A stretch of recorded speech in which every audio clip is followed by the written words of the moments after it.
सीताराम सीताराम सीताराम जय सीताराम सीताराम।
हम आप सभी लोग श्री वृंदावन धाम में प्रभु की अदृश्य शक्ति के द्वारा प्रेरित होकर के एकत्रित हुए हैं सत्संग लाभ के लिए।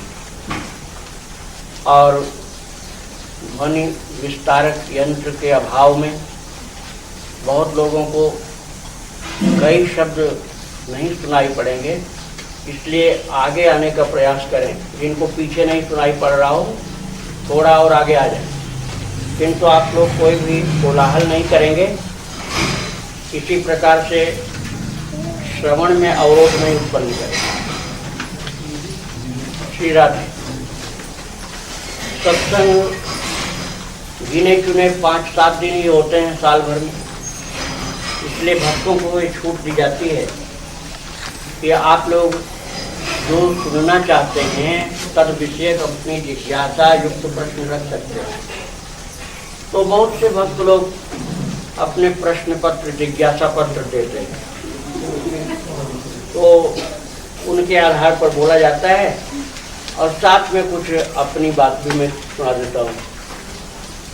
हमारे वाजपेयी जी कमरा नंबर 3 में थे, उनके तो बहुत सारे प्रश्न थे, उनको मैंने कल ही उत्तर दे दिया। कुछ उनके थे ऐसे जो सब लोगों के काम के थे, तो उन्होंने कहा हम लिख कर देंगे। हमने कहा लिख कर दीजिए। आप लोगों को सुनाई पड़ रहा है पीछे? अच्छा, तो पहले उनके प्रश्नों का उत्तर है, एकादशी के दिन अन्न का प्रसाद खाना चाहिए या ले करके रख लेना चाहिए? समझ में आया प्रश्न? एकादशी के दिन अन्न का प्रसाद लेना चाहिए, खाना चाहिए कि नहीं खाना चाहिए, रख लेना चाहिए? ये देश काल परिस्थिति पर निर्भर करता है। एक नियम सर्वत्र सदा सबके लिए लागू नहीं होता है।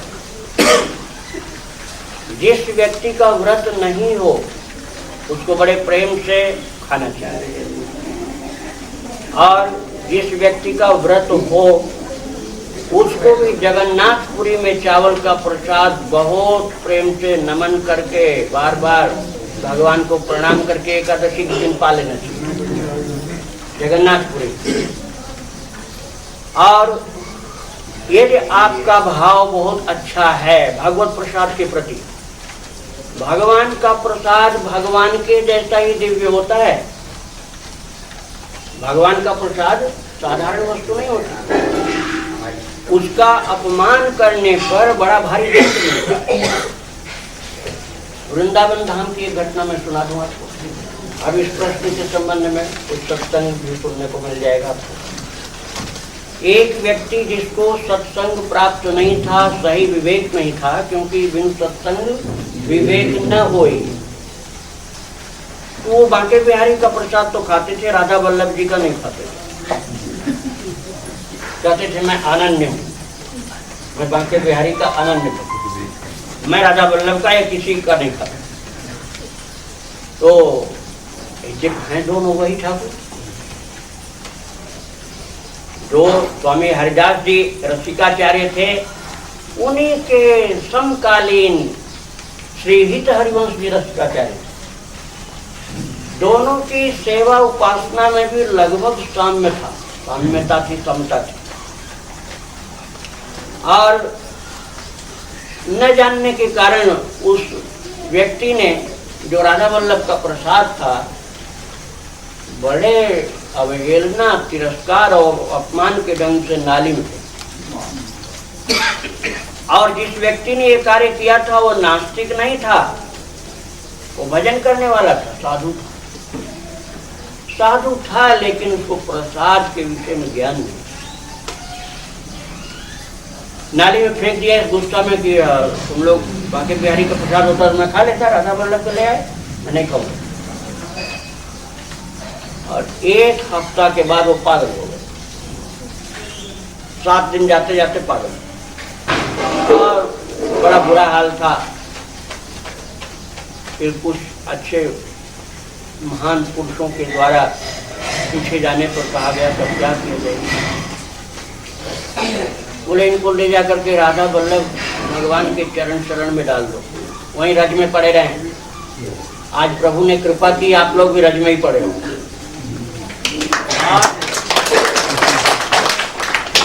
राधा वल्लभ के आंगन में रज में वो पड़ा रहा साधु, और वही प्रसाद जिसका तिरस्कार उनसे हुआ था, रोजाना उनको पाने को मिलता था। उसी भाव में पड़े रहते थे कि मुझसे गलती हुई।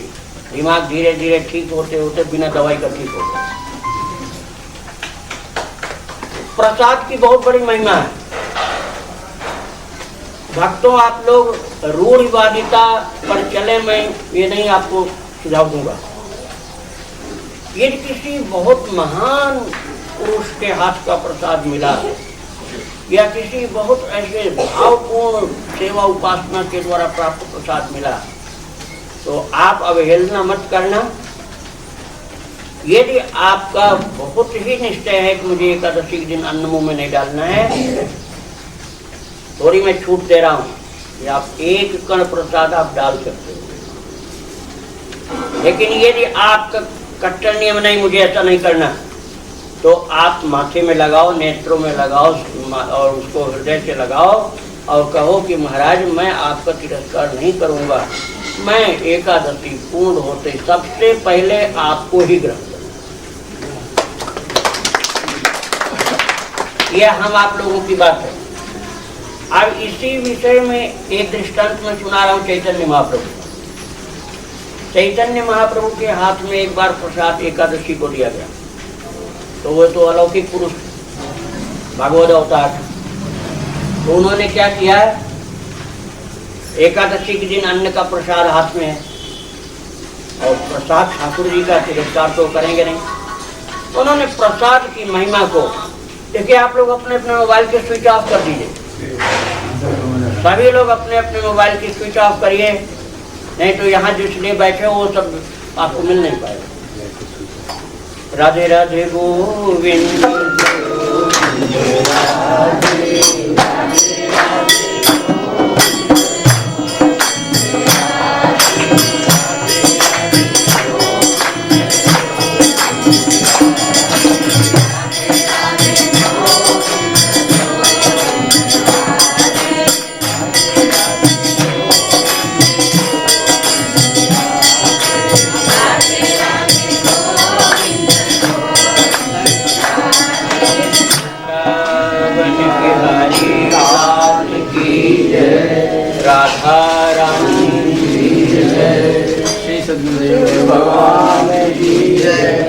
अब एक और मैं सुना देता हूँ इस विषय में, प्रसाद वाली बात पर। काशी के बहुत उद्भट विद्वान, बहुत, हाँ, चैतन्य महाप्रभु की बात अभी थोड़ी सी रह गई। उन्होंने, चैतन्य महाप्रभु ने गुणगान करना शुरू किया प्रसाद का गुणगान करना शुरू किया, और महिमा का इतना वर्णन किया कि पूरा दिन बीत गया, रात बीत गई, और एकादशी समाप्त हो गई, और भक्त लोग सुनते रहे, और सारा गुणगान करने के बाद बोले ऐसा महाप्रसाद दिव्य, अब एकादशी पूर्ण हो गई, प्रसाद पा और काशी के एक महान उद्भट विद्वान गए थे जगन्नाथपुर। पहले आचार विचार का रिवाज ज्यादा ही था, छुआछूत का, उसका लाया हुआ पानी नहीं पिएंगे और रेखा जो खींची इसके बाहर तो रोटी नहीं जाएगी, ऐसी बात थी। कपड़ा जो रसोई में पहना है उसको बाहर नहीं पहनेंगे, ऐसी बातें थी ना। आप पुराने लोगों की बात जानते। तो पंडित जी बड़े आचार विचार वाले थे। वो जगन्नाथपुरी गए और जगन्नाथपुरी में जब उनको चावल का प्रसाद दिया गया, बोले कच्ची रसोई, पूरी होती तो मैं खा भी लेता। कच्ची रसोई पता नहीं कौन बनाया, कैसे बनाया, नहाया था कि नहीं नहाया था, उसके हाथ के बनाया हुआ मैं ये खा लूंगा क्या, ले जाओ और किसी को दे दो। महज पंडित जी वहां से आए, काशी पहुंच गए और काशी पहुंचते ही पूरे शरीर में लकवा मार गए और शरीर तो थोड़ा चलने फिरने भी लगा, बहुत इलाज करने पर, लेकिन वाणी अवरुद्ध हो गई, बोल नहीं पाते, पड़े रहते थे। लोग उनको बहुत परेशान जब किए, नहीं आप बताओ, कुछ तो बोलो, क्या बात है, कैसे बीमारी लगी अचानक। तो उनके मुंह से निकला पूरी, एक शब्द निकलता था केवल पूरी। जब बहुत ज्यादा उनको डॉक्टर लोग, वैद्य लोग करते थे कोशिश के बोलो कुछ, तो कहते थे पूरी, बस पूरी बोलते थे। फिर उनको पूरी ले गए, जगन्नाथपुरी। और जो लोग गए हैं दर्शन किए, उनको पता है कि मंदिर में प्रवेश करते ही गर्भगृह से बहुत दूर एक पतित पावन ठाकुर जी हैं, शुरू में ही, वहाँ उनके चरणों के पास एक गड्ढा बना हुआ पत्थर, और वहाँ जो महाप्रसाद था चावल का प्रसाद, वो सब झाड़ू से झाड़ करके वहाँ गड्ढे में भर दिया जाए। मंदिर बंद होने पर कोई भक्त बिना पैसे के लेना चाहे आके ले जाए, और वो कई कई दिन का रहता है वो। तब वो जो काशी के पंडित जी को ले गए थे, वो वहाँ जब पहुँच गए तो उनके समझ में आ गया, बहुत विद्वान व्यक्ति थे, उनके समझ में आ गया, तभी तो पूरी बोलते थे कि गलती क्या हुई। तो उस गड्ढे में से निकाल करके चावल मुंह में डाला और तुरंत वाणी फूट पड़ी। और जितना शरीर में उनके पैरालिसिस था सब ठीक हो गया, वहीं से बिल्कुल सही हो गया है।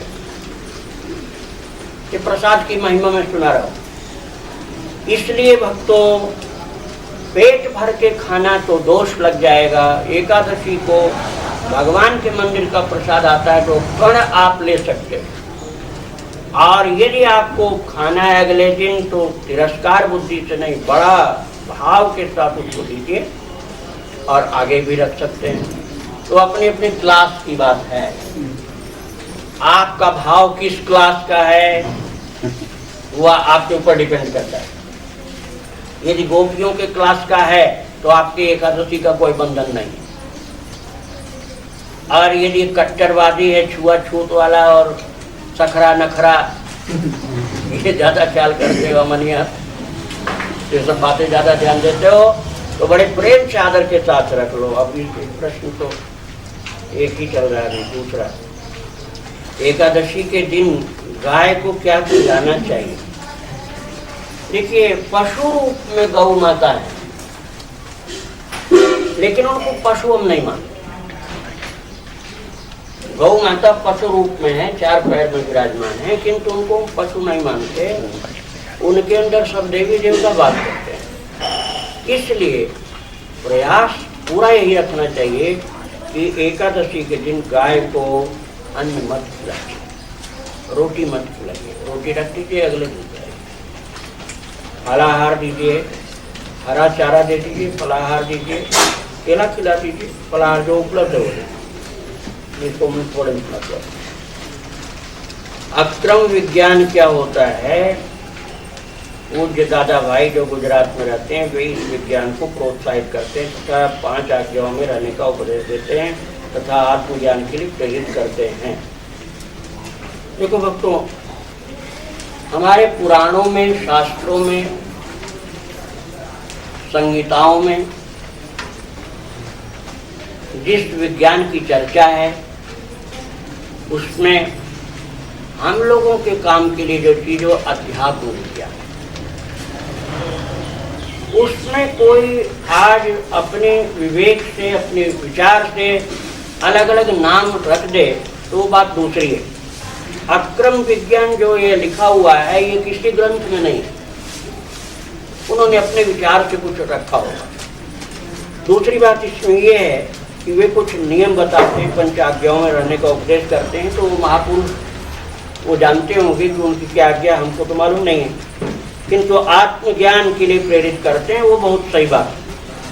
आत्मज्ञान के लिए प्रेरित करते हैं। आत्मज्ञान मतलब अपने स्वरूप का ज्ञान। अब थोड़ा सा मैं कंपेरेटिवली दोनों में डिफरेंस क्या है, परमात्म ज्ञान और आत्मज्ञान में, ये आपको बताना चाहता हूं। हम सभी लोग भक्त हैं, भले ही किसी का स्तर छोटा हो, ऊंचा हो, बड़ा हो, लेकिन ये बात पक्की है कि भक्ति में, भक्ति की साधना में दो होंगे, एक भक्त होगा, दूसरा भगवान। ये जो दो नहीं होंगे तो भक्ति किसकी करोगे? जैसे किसी की सेवा करनी तो सेव्य जो होगा वो सेवक नहीं होगा, सेवक अलग होगा, तभी तो सेवा होगी। ऐसे ही भक्ति मार्ग में एक भक्त है, दूसरे भगवान है, एक आत्मा है, दूसरा परमात्मा है, एक जीव है, दूसरा ईश्वर है, अर्थात पार्थक्य बोध आपको स्वीकार करना पड़ेगा। अब मैं बड़ी दो टूक बात आपसे कहने जा रहा हूं, बिल्कुल समझने वाली। तो अपनी सजावट करके शीशा में मुंह देखो और तुम भक्ति वाले हो, वो तुम्हें पसंद है कि भगवान का श्रृंगार करके उनको शीशा में दिखाओ और खुद भगवान का दर्शन करो, वो पसंद है? समझ में आ गई? दो टूक बात। अपने अपना श्रृंगार करके अपना मुंह देखोगे तो वो तो तुम बद्ध प्राणी हो, और अपने भगवान का श्रृंगार करके भगवान का दर्शन करोगे तो भक्त हो। तो अपने को देखना आत्मज्ञान है और भगवान को देखना परमात्म ज्ञान है। अब इसी में समझ लो, आत्मज्ञान की मैं निंदा नहीं कर रहा हूं, लेकिन जो भक्ति मार्ग में है उसके लिए अपने को देखने की जरूरत ही नहीं, कन्हैया को देखते जाओ, सब अपने आप ठीक है। कुछ लोग कहते हैं कि महामंत्र हरे कृष्ण से शुरू करना चाहिए क्योंकि हर आदमी हर समय शुद्ध नहीं है। रामायण में लिखा हुआ है, महामंत्र जय जपत महेशु काशी मुकुट हेतु उपदेशु महिमा जास जानु गण राउ प्रथम पूजियत नाम प्रभाव। वहां रामायण में कहीं भी हरे राम हरे कृष्ण का विवेचन नहीं है, केवल राम का विवेचन। रामचरितमानस की बात नहीं कर रहा हूं। अर्थात जो तुलसीदास जी महामंत्र बता रहे हो राम, तो हो गया महामंत्र। राम, ये दो अक्षर का जो राम ये शब्द है, ये महामंत्र है। महामंत्र जय जपत महेशु, तुम रात दिन जपते रहते हो काशी में। ये माता ने कहा, पार्वती माता ने भी कहा, तुम पुण्य राम राम दिन राती सादर जपो अनंग अराती। प्रभु आप तो राम राम जपते रहते हैं, और उसी बात को कहा जा रहा है कि महामंत्र जय जपत महेशु, तो राम महामंत्र हुआ। और जो राम वही कृष्ण है, तो कृष्ण भी महामंत्र हुआ। और जो कृष्ण वही राम और वही हरि हैं, तो हरि भी महामंत्र हुआ। समझ रहे हैं आप मेरी बात? तो हरे राम राम राम हरे हरे, हरे कृष्ण कृष्ण कृष्ण हरे हरे, इस पूरे इस कीर्तन में तीन ही शब्द तो हैं, एक राम, दूसरा कृष्ण और तीसरा हरे। राम महामंत्र है रामचरितमानस के आधार पर, कृष्ण महामंत्र है कृष्ण भक्ति के ग्रंथों के आधार पर, और हरि शब्द का एक अर्थ राधा जी भी होता है, राधा रानी। हरत पापन यह सदैव हरि, हरत पापानि, जो पापों को हरण कर ले वो हरि। तो एक अर्थ ये है, दूसरा अर्थ राधा भी। तो राधा का नाम भी महामंत्र है। कृष्ण का नाम भी महामंत्र है और राम का भी नाम महामंत्र है, और वही तीनों शब्द हैं इसमें। मैं किसी संप्रदाय की बात लेकर आपको नहीं सुना रहा, मैं आलोच्य सर्वशास्त्राणी सुना रहा, किसी संप्रदाय की बात मैं नहीं कर रहा। तो ये तीनों ही महामंत्र हो गए, इन सब महामंत्रों से ही मिलकर के महामंत्र बना है। लेकिन जिसने प्रश्न किया है उसको शायद संतोष नहीं हुआ होगा, इसलिए मैं आगे और सुनाना चाहता हूँ। जहां से ये प्रथम उद्गम हुआ है इस महामंत्र का, वह कलि संकरण उपनिषद है। उपनिषद वेद ग्रंथ होता है। कलि संकरण उपनिषद में ब्रह्मा जी से नारद जी ने पूछा है, तो उन्होंने हरे राम राम राम हरे हरे, हरे कृष्ण कृष्ण कृष्ण हरे हरे ये जपने का आदेश किया है। और उन्होंने ये भी कहा है कि बेटा इसमें कोई विधि निषेध नहीं है। विधि किसको बोलते हैं? ये करने योग्य है, ये करो, इसको विधि बोलते हैं। निषेध को किसको कहते हैं? ये नहीं करो, इसको निषेध करते हैं। तो ब्रह्मा जी ने नारद जी से कहा, पुत्र इसके जपने में कोई विधि या कोई भी निषेध नहीं है, शुचि अशुचि का विवेक नहीं है, पात्र पात्र का विवेक नहीं, जाति वर्ण का विवेक नहीं है, विचार नहीं है, स्थान का कोई विचार नहीं, कभी भी कोई भी कहीं भी सदा सर्वदा सभी अवस्था में इसको जप कर सकता है। अब न नियमित तत्र स्मरणे च कालः, ये चैतन्य महाप्रभु ने चैतन्य चरितामृत में कहा है। नामना मकार निज सर्वदा सर्वशक्ति तत्रार्पिता नियमित स्मरणे न काल। उसको स्मरण जप करने में काल का भी निर्णय नहीं किया गया, तो इसलिए आप इस तरह जप सकते हैं। किंतु यदि महाप्रभु चैतन्य कहते हैं कि उसको हरे कृष्ण कृष्ण कृष्ण हरे हरे, हरे राम राम हरे हरे, यदि वो ये कहते हैं जपने के लिए इस तरह से, तो स्वयं भगवान है। वो चैतन्य महाप्रभु स्वयं भगवान है, इसलिए उनके कहे पर विचार फिर करना ही नहीं चाहिए। जैसे आज्ञा गुरुणाम अविचारणीया, जो सचमुच शिष्य है उसको आज्ञा गुरुणाम अविचारणीया, उसको गुरु की आज्ञा में विचार नहीं करना चाहिए। ऐसे ही अपने इष्ट हैं, जब चैतन्य महाप्रभु भगवान के अवतार हैं, तो वो जिस प्रकार से जपने को कह रहे हैं और जप रहे हैं, हमारे लिए वही सर्वथा उपयुक्त है। मैंने दोनों बात सुना दी, और उसके पहले क्या बात मैंने बताया था कि तीनों ही महामंत्र हैं। हरि भी महामंत्र है, कृष्ण भी महामंत्र है, राम भी महामंत्र। और भैया तुम चाहे जैसे जप करोगे यही तो करोगे, चाहे उल्टा करो चाहे सीधा करो, यही तो तीनों जप करोगे। तो इसलिए वो रहेगा महामंत्र ही, उसमें कोई न्यूनता नहीं आएगी, कोई प्रभाव की कमी नहीं आएगी। भक्तों, ये थोड़ा सा उत्तर हमने दिया, अब कुछ और बात सुनाए। कुछ भक्तों ने और पूछा था,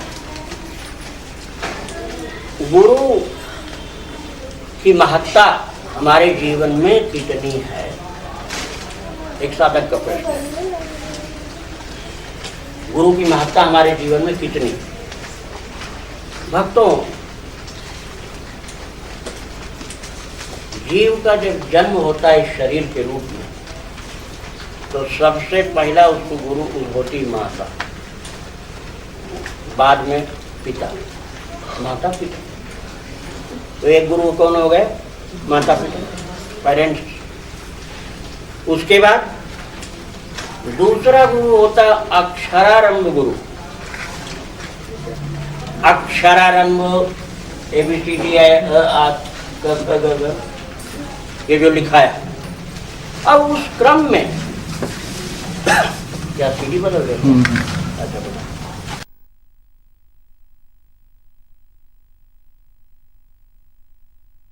बता रहा था, प्रथम गुरु माता पिता, दूसरे गुरु अक्षरारंभ के गुरु, जिन्होंने वर्णमाला क्रम हमको लिखना पढ़ाया सिखाया। अब इस लड़ी में, इस चेन में और आगे भी आएंगे। कौन आएंगे आगे? चाहे तुम MBA कर लो, चाहे जो और बड़ी से बड़ी डिग्री कर लो, वो अक्षरारंभ गुरु की श्रेणी में है। क्यों?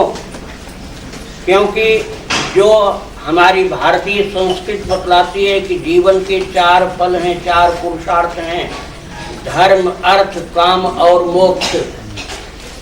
धर्म, अर्थ, काम और मोक्ष, इनमें से चाहे तुम कितना ही पढ़ आओ, मैं प्राचीन विद्या की बात नहीं कर रहा हूँ, आधुनिक विद्या की बात, तो इनमें से धर्म और मोक्ष दोनों से रहित होकर के ही पढ़ते हो। दोनों को छोड़ दिया, क्या पढ़ते हो? अर्थ और काम। अर्थ हमको कितना ज्यादा, कैसे अर्निंग ज्यादा से ज्यादा हो, ज्यादा से ज्यादा हो, उसी की विद्या पढ़ते हो। अर्निंग कैसे बढ़े। दूसरी चीज, हमारी लग्जरियस लाइफ कैसी हो, बढ़िया से बढ़िया, उसको क्या बोला जाएगा? काम। तो एक तो अर्न करना और दूसरा उसको भोगना। ये क्या हुआ? अर्थ और काम। जितनी पढ़ाई है वर्तमान समय में, उस सब में अर्थ और काम का ही समावेश है। धर्म और मोक्ष दोनों का त्याग कर दिया गया। ये अक्षरारंभ गुरु की बात मैं बता रहा हूं। और तीसरे गुरु होते हैं कुल पुरोहित। तीसरे गुरु कुल पुरोहित होते हैं, जो कुल परिवार में, खानदान में शादी ब्याह और पूजन वूजन कराते रहते। अच्छा भक्तों, अब इन तीनों की बात थोड़ा सुना के मैं आगे चलूंगा। अभी आपको लक्ष्य पर नहीं पहुंचाया मैं। माता पिता गुरु तो हैं, वास्तव में बच्चे का हित चाहते हैं, इसमें कोई संदेह नहीं। माता पिता बच्चे का पूर्ण हित चाहते, इसमें कोई संदेह नहीं। लेकिन अब आप जरा बारीकी में देखो, आज के जमाने की बात। पंडित जी का लड़का बेरोजगार था और उसको चमड़े के उद्योग का एजेंसी मिल गई, बाटा की दुकान। वो बड़े खुश हो जाते हैं पंडित। वो अपने गुरुजी से जाके बताते हैं, गुरुजी महाराज एजेंसी मिल गई बाटा। अब गुरुजी तो पुराने जमाने के संत तो नाराज होते हैं, अरे पंडित नाक कटा लिया चमड़े की दुकान खोल। तो क्या करते हैं, महाराज आजकल ब्राह्मणों को कहाँ नौकरी रखी है, कुछ भी नहीं मिलता है, बाटा की दुकान की एजेंसी तो मिली। इसका क्या मतलब हुआ? जो कलयुग का वर्णन उत्तरकांड में रामचरितमानस में लिखा हुआ है, मात पिता बालकन बुलावहीं, उदर भरय सोई धर्म सिखावहीं। ये उत्तरकांड में चौपाई है। मात पिता बालकन बुलावहीं, उदर भरय सोई धर्म सिखावहीं। जैसे पेट मेरा भरो, अपना भरो, परिवार का भरो, खूब बैंक बैलेंस बढ़ाओ, वही धर्म है बेटा, वही कर। बच्चे का हित चाहते हैं, लेकिन पारलौकिक नहीं, लौकिक। आप लोग समझ रहे होंगे मेरी बात, बड़े सरल शब्दों में समझा रहा हूँ। आप लोग कृपा करके बोलिएगा नहीं, जिससे सबको सुनाई पड़े।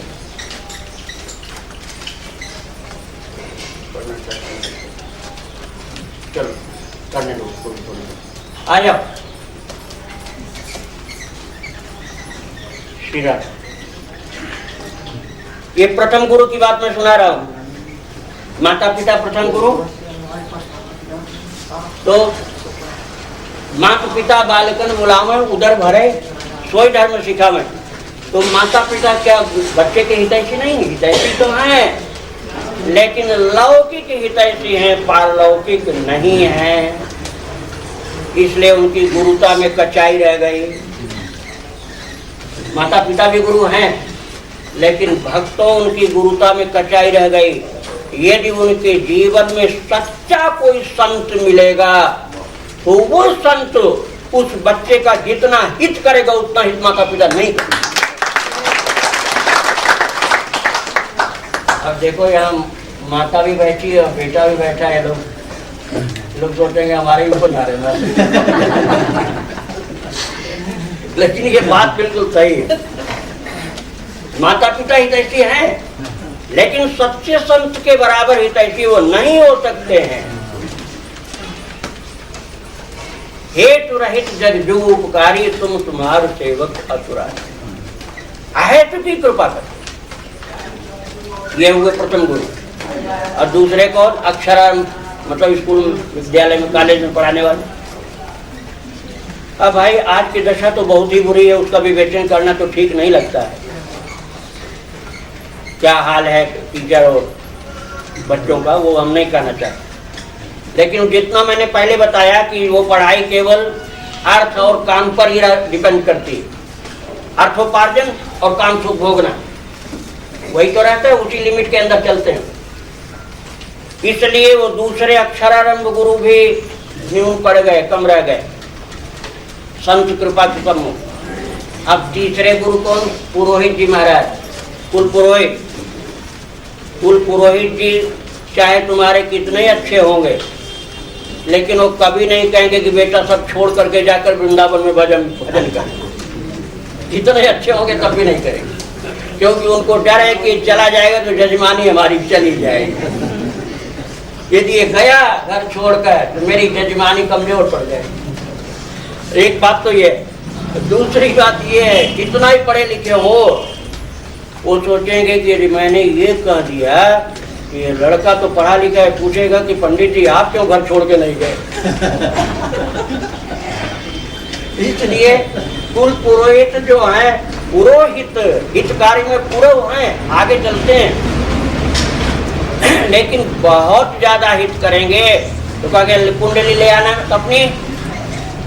हाँ तेरा देख ये ग्रह खराब है, इसकी शांति के लिए ये जप करवा ले, और पंडित बैठा देंगे, वो पाठ कर देंगे, दक्षिणा तुम दे देंगे। इससे ज्यादा हित नहीं करने वाले। कोई पुरोहित जी आए हो तो बुरा मत मानना, क्योंकि ब्रजवासी गांव के पंडित लोग भी आए हुए मैं देख रहा हूँ। एक पुरोहित जी बैठे मेरे सामने तिलक लगाए हुए, लेकिन पुरोहित जी मैं जो बात कर रहा हूँ ये गलत तो नहीं है ना? तो अब उन्होंने स्वीकार कर लिया पुरोहित जी ने कि सही बात। तो पुरोहित जी उनका हित तो करेंगे, लेकिन उनकी विद्या का जो लिमिट है वो ग्रहों की शांति और इन सब तक रहेगी। वो कभी भी घर छोड़ करके विरक्त हो जा, भगवान के लिए जन्म लिया, भगवान में मिल जा, ये नहीं कर सकते। उसका दो कारण मैंने बता दिया, एक तो जजमानी टूट जाएगी और दूसरी वो पूछेगा कि तुमने क्यों नहीं किया ऐसा। ये दो कितने पुरोहित, तीन गुरु की बात हो गई ना। एक तो पेरेंट्स, और दूसरे रहे अक्षरारंभ वाले, और तीसरे रहे पुरोहित जी। अब जो चौथे गुरु होते हैं वो परमार्थ के सच्चे गुरु होते हैं। भक्तों, यदि सच्चे परमार्थ के गुरु आपको प्राप्त हुए हैं तो उनको जीवन में तुमसे कोई स्वार्थ नहीं होगा। वो कभी तुमसे कोई स्वार्थ का संबंध नहीं रखेंगे। केवल तुम्हारे आत्मा परमात्मा की उपलब्धि प्राप्ति और तुम्हारे लोक परलोक के कल्याण और तुम्हारे इस मनुष्य जीवन को प्राप्त करने का जो वास्तविक लक्ष्य है उसको हस्तगत कराने का ही केवल प्रयास करेंगे। इसलिए चौथा गुरु जो परमार्थ गुरु है उसके सम्मुख न्यून पड़ जाते हैं। मैं नहीं कह रहा हूं कि आप माता पिता की सेवा नहीं करो, अपने टीचर का इंसल्ट करो या पुरोहित जी महाराज की बात नहीं मानो, मैं ऐसा नहीं कर रहा हूं। मेरा कहना यह है कि आप अपने माता पिता का आदर करो, अपने टीचर को, स्कूल के कॉलेज के टीचर का रिस्पेक्ट करो, आप पुरोहित जी की बात भी घर परिवार में मानो, किंतु सावधान रहो कि तुम्हारा जन्म केवल इसी सीमा में बने रहने के लिए नहीं हुआ। इसलिए परमार्थ गुरु तुम्हें ढूंढने ही पड़े। और जब वो मिल जाएंगे तभी तुम्हारे जीवन की पूर्णता होगी। और ये मैं वृंदावन के रसिकाचार्यों की भाषा में बोलूं तो बड़ी सीधी सरल बातें हैं। गुरु वही जो संत सेवावे। अभी जरा सीधी सीधी बात, गुरु वही जो संत सेवावे, गुरु वही जो विपिन बसावे, गुरु वही जो हरि मिलावे, इन करनी बिन गुरु न कहावे। ये तीन काम करते हैं तो सच्चे गुरु हैं, और तीन में से कोई चीज को कद से छोड़ो, इसको नहीं करना है, तो समझ लो गुरु को वहाँ कच्चाई आ गई थोड़ी। तो तीन काम हमने क्या बताए? गुरु वही जो संत सेवा में, सच्चा गुरु नहीं होगा तो अपनी झोली भरने के लिए प्रयास करेगा, जो कुछ बने मुझको दे के जाएगा। और जो सच्चा गुरु होगा वो कहेगा बेटा संतों की सेवा करो, जहाँ मिल जाए, संतों का आशीर्वाद मिलेगा, उनकी कृपा से तुम्हारा मनुष्य जीवन सार्थक हो जाएगा। गुरु वही जो संत सेवा में, गुरु वही जो विपिन बसावे। विपिन का क्या तात्पर्य हुआ? वृंदावन। विपिन माने वन होता है, लेकिन ये जिसकी वाणी में सुना रहा हूँ वो वृंदावन के रहने वाले, तो उनके विपिन शब्द का अर्थ वृंदा विपिन हुआ। तो भाई वृंदावन की सीमा तो बहुत बड़ी है नहीं। अब आप कहोगे सारी दुनिया की जनता आकर वृंदावन में कैसे रह जाएगी? सारी दुनिया की जनता वृंदावन में तो आके नहीं रह जाएगी, लेकिन गुरु वही जो विपिन बसावे। इसका अर्थ ये हुआ कि आपकी क्लास के अनुसार विपिन वास कराएंगे, विपिन वास कराएंगे, वृंदावन वास कराएंगे, लेकिन वो आपकी क्लास के अनुसार कराएंगे। यदि आप का वास्तव में श्री वृंदावन धाम की रज में बड़ा अपार स्नेह है, मन की भटकन मिट गई है, महाप्रसाद की सच्ची निष्ठा प्राप्त हो गई है, संतों के प्रति सच्ची आदर बुद्धि, रज रानी के प्रति, यमुना मैया के प्रति, श्री वृंदावन धाम के प्रति भारी श्रद्धा है, तो कहेंगे तन से मन से हर तरह से वृंदावन में वास कर, रूखा सूखा खाना पड़े तो खा लेना, बाहर मत जाना। लेकिन सभी लोग इस क्लास के नहीं होते, सभी साधक इस क्लास के नहीं होते। तो उनको कहेंगे बेटा जैसे बैटरी डिस्चार्ज होने पर चार्ज करनी पड़ती है, ऐसे घर में जब तेरी बैटरी डिस्चार्ज हो जाए तो आके चार्ज कर दिया कर। घर में रहते रहते तेरी आध्यात्मिक बैटरी जब डिस्चार्ज हो जाए तो वृंदावन में आके यहाँ ठाकुर जी के चरणों में चार्ज कर लिया कर। ये वृंदावन विपिन का बात हो गया।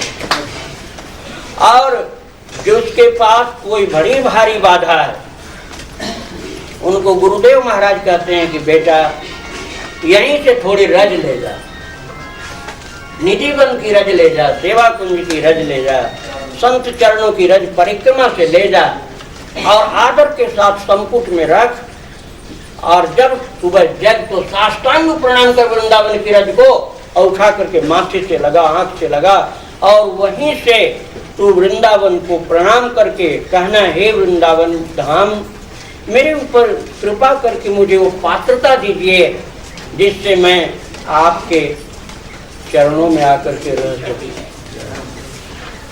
भक्तों, तो मैंने बताया ना विपिन बसावे, गुरु वही जो विपिन बसावे, गुरु वही जो संत सेवावे। लेकिन विपिन वास की आपकी क्लास कैसी है उसके अनुसार आज्ञा होती है गुरु की। देखो बहुत दिन तक मन स्थिर नहीं होता है, वासनाएं रहती हैं, आकांक्षाएं रहती हैं जो हमको भटकाती हैं। जब प्रभु की कृपा से, गुरु कृपा से वो सब बाधा टल जाती है तो सच्चा कृष्ण भक्त वृंदावन को छोड़कर कहीं जाना नहीं चाहता। कहीं आप लोग ये नहीं सोचने कि मैं अपनी बात कर रहा हूँ, मैं अपनी बात नहीं कर रहा हूँ, मैं महापुरुषों की बात कर रहा हूँ। जैसे श्री हरिराम व्यास जी थे, हित हरिवंश जी थे, स्वामी हरिदास जी थे, उन महापुरुषों की बात मैं कर रहा हूँ, अपनी बात नहीं कर रहा हूँ। मैं उनकी श्रेणी में तो बिल्कुल आ ही नहीं सकता हूँ, न कोई लक्षण मेरा ऐसा है। लेकिन उन्हीं लोगों की वाणी के आधार पर मैं बता रहा हूं। तो गुरु वही जो संत सेवावे, गुरु वही जो विपिन बसावे, और तीसरी बात गुरु वही जो हरि मिलावे। अब आप कहोगे गुरु जी तो मिल गए, हरि नहीं मिले,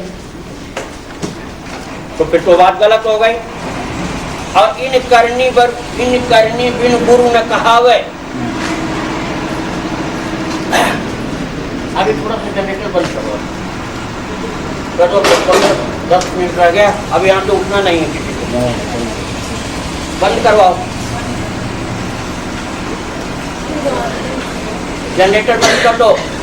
राधा रानी की जय। मैं तीसरे टॉपिक पर आया था, गुरु वही जो हरि मिला। तो कई लोगों के भोले भक्त है ना, बात को गंभीरता से नहीं समझ सकते हैं। तो कोई अरे मुझको तो हरि से मिलाया नहीं गुरु जी ने, तो गुरु जी कैसे रहे। तो उसी बात को फिर आइए कि आपकी पात्रता, आप किस क्लास के साधक, यदि आपके अंदर वो तर्पण, वो व्याकुलता, वो मिलन की तीव्र उत्कंठा और विचित्र लालसा उसका जन्म गुरु महाराज के चरणों में रहकर हो गया, तो वह हरि से आपको मिला। और यदि उस क्लास में आप नहीं पहुंचे हैं, तो गुरु महाराज आपके हृदय में वो लालसा, वो तीव्रता, वो व्याकुलता उत्पन्न करेंगे जो हरि की ओर ले जाएगा।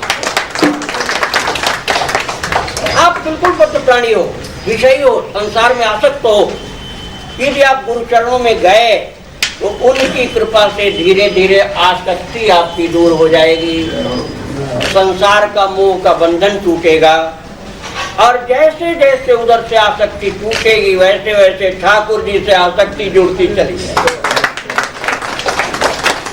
तो गुरु हरि को मिलाते हैं, लेकिन हरि को मिलाने के लिए आपके अंदर जो पात्रता है, जो क्लास है, उसके हिसाब से मिलाने का प्रयास जारी होता है।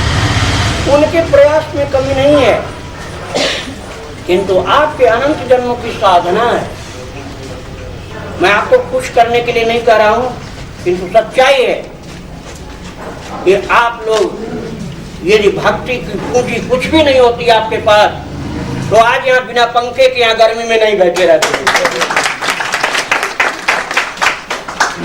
कुछ न कुछ पूंजी पिछले जन्म की जरूर है, किसी के पास थोड़ी, किसी के पास ज्यादा, ये हो सकता है। तो गुरु वही जो हरि मिलावे, इन करनी बिन गुरु न कहावे। अर्थात यदि इन सब की उपेक्षा कर देते हैं, संत सेवा को मना कर दिया, अरे क्या करेगा साधु को जमा कर, जो कुछ है मुझे ही जमा। और विपिन बात करने की बात, वृंदावन की क्या जरूरत है, मैं वहीं आऊंगा, मुझे दक्षिणा दे दिया कर, तेरे घर पहुंच जाऊंगा। और तीसरी बात, भगवान को भजन करके क्या करेगा, मेरी फोटो पूजा कर, भगवान को बहुत पुराने जमाने में थे। तो वो सच्चे गुरु नहीं है भक्तों। ये तो परमार्थ वाले गुरु की बात रही, लेकिन जो पहले मैंने गुरु बताए थे, माता पिता, मैंने कहा उनकी उपेक्षा नहीं करनी, लेकिन उनकी भी एक सीमा होती है, और संत और गुरु उनसे आगे होते, वो बात आप लोग समझ गए। अब उसके बाद अक्षरारंभ वाले गुरु की बात थी ना, वहां थोड़ी सी बात मैं और बताना चाहता हूँ। मैंने मॉडर्न एजुकेशन की बात की थी, जो प्राचीन जमाने की एजुकेशन है उसकी बात नहीं की। उसमें से एक ऐसी शिक्षा है, विद्या है, जिसके साधक हमारे सामने बैठे हैं, ये हारमोनियम, तबला, ढोलक लिए हुए। सब लोग सोचेंगे अक्षरारंभ गुरु हमारे बेकार निकल गए, अक्षरारंभ गुरु हमारे बेकार निकल गए, जिनसे हमने सीखा था। तो बेकार नहीं निकल गए, उनकी कृपा ये हुई कि आप वृंदावन में आकर के पहुंचे, क्योंकि उन्होंने आपको विद्या वो पढ़ाई जो भगवान की ओर ले जा रही है। उन्होंने संगीत की शिक्षा दी जो भगवान की ओर ले जा रही है। आज जरूर संगीत ऐसा बिगड़ चुका है कि जिसमें भगवान की विद्या, भगवान के भजन, नाम गुण कीर्तन नहीं सिखाए जाते। ऐसे संगीत जो हैं वेस्टर्न म्यूजिक, जिसके विषय में आप लोग शायद मुझसे ज्यादा जानते हो, तो उसमें गड़बड़ियां जरूर आ गई हैं। वो तो वही अक्षरारंभ गुरु रहे जो किसी काम के नहीं रहे। पैसा तो दिला सकते हैं आपको, लेकिन भगवान की भक्ति में नहीं लगा सकते। तो जो प्राचीन काल में म्यूजिक पढ़ाया गया, संगीत पढ़ाया गया, जो जिसकी परंपरा आज भी कहीं कहीं जीवित है, उसमें चलने वाला, पढ़ने वाला, रागों को सीखने वाला, अभ्यास करने वाला जहां बैठेगा तो उसके मन में एक भाव रहता है कि मैं फला घराने का संगीतज्ञ हूं। अब संगीत वाले समझते हैं इस बात। संगीत जानने वाला पूछेगा किस घराने के हो, किस घराने का क्या मतलब हुआ, अर्थात तुम्हारी गुरु परंपरा क्या है। घराना पूछने का यही मतलब हुआ। तो तुम्हारी गुरु परंपरा जो है वो उन महापुरुषों से चली आई है जो महान भगवत भक्त थे, जैसे स्वामी हरिदास जी। अब स्वामी हरिदास जी संगीतज्ञ थे और महान संत भी थे, बहुत महान संत जिन्होंने बाकी बिहारी को प्रकट किया। तो हम उनकी विद्या को अक्षरारंभ गुरु वाली विद्या नहीं कर सकते हैं। ये मैं क्लियरिफिकेशन कर रहा हूं, स्पष्टीकरण। ये अक्षरारंभ गुरु की विद्या में वो संगीत नहीं आएगा जो भगवान से जुड़ा हुआ है। और वहीं पर ये बात आती है कि तुम किस घराने के संगीतज्ञ, और नहीं पूछा जाता।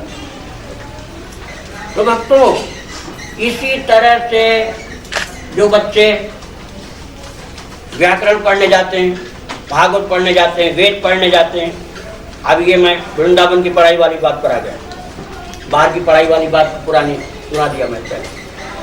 तो वो बच्चे अलग अलग श्रेणी के होते। कोई तो वो होता है कि हमको कुछ अर्निंग करना आ जाए, इतना पढ़ना है। और कोई इस भाव के भी होते हैं कि हम भगवान का गुणगान कर सकें। उनमें जो भगवान के भक्त हो जाते हैं उनकी वो विद्या सार्थक हो गई। तो अक्षरारंभ गुरु महाराज की वो विद्या परमार्थ गुरु की ओर ले जाने वाली हो गई।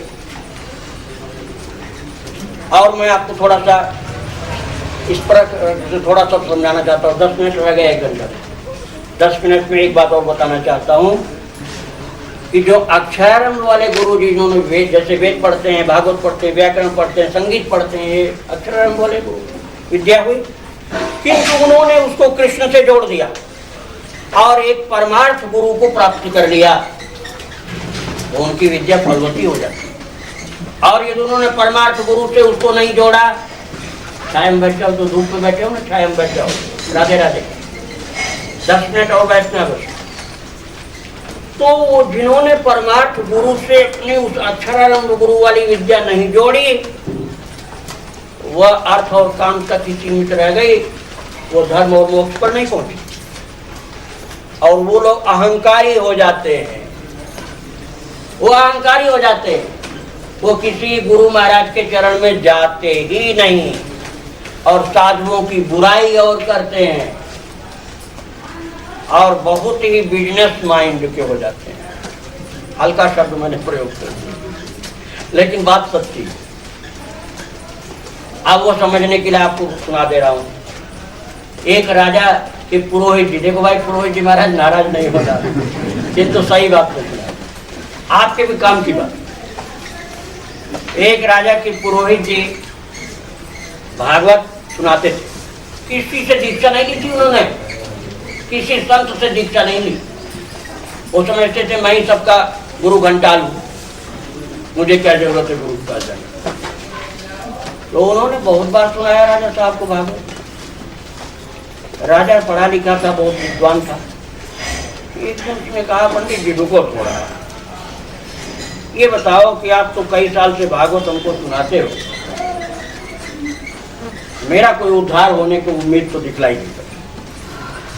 न भक्ति आई, न कोई लक्षण भक्ति का आया, न ज्ञान, न वैराग्य, जैसे मैं था पहले वैसे घोर विषयासक्त बद्ध प्राणी, कोई भाव ही नहीं मेरे अंदर, कोई विचार ही नहीं भक्ति का। तो आप ये बताओ कि आप झूठे कि मैं झूठा, या आपकी भागवत झूठी? तो पंडित जी ने सोचा मैं ये दिखा दूं कि राजा तू झूठा है तो राजा हमको बंद कर देगा, जेल सजा देगा।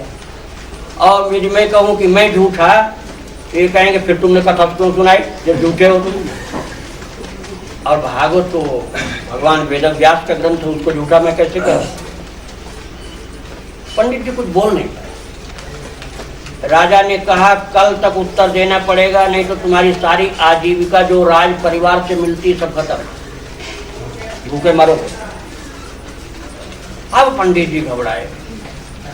पंडित जी ने सोचा अब मेरी बुद्धि से बाहर की बात हो गई। अब उनको संत चरण याद आया। एक संत के पास गए और संत के पास जाकर के रोए, महाराज मेरी सारी जीविका खत्म हो जाएगी, राजा का मूड खराब होगा तो जेल में भी मुझे डाल दो। बोले बात क्या बताओ। बोले मैंने तो उसको कई साल भागवत सुनाई और वो कहता है मुझे कोई भक्ति नहीं, कोई भाव नहीं, कोई प्रेम नहीं, कोई ज्ञान वैराग्य नहीं, कोई पूजा कुछ भी नहीं। मेरे तो जैसे पहले था ऐसे। तो मैं झूठा कि तुम झूठे की भागवत झूठी है बताओ। और नहीं मैंने बताया तो मुझे या तो जेल में डालेगा या सारी मेरी जीविका खत्म करेगा।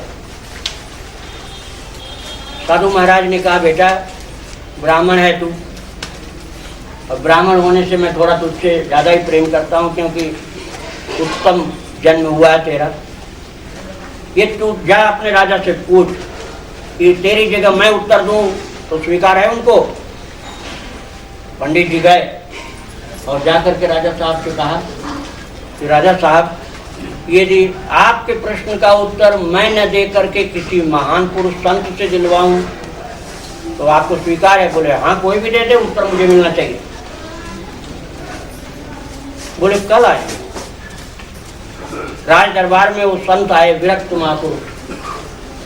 उन्होंने कहा राजा तेरे प्रश्न का उत्तर मैं दूंगा, किंतु मैं तेरा पुरोहित नहीं हूं, तुझे मेरी बात माननी पड़ेगी 1 घंटे के लिए। 1 घंटा तू मेरी बात मानेगा, जो मैं करूं तो रोकेगा नहीं, टोकेगा नहीं, तब तेरे प्रश्न का ठीक ठीक उत्तर मिल जाएगा। बोले महाराज मैं कुछ नहीं बोलूंगा, आप बोलिए क्या करना है, जो करना हो तो करें। बोले तू सिंहासन से उतर कर नीचे बैठ जा। बैठा दिया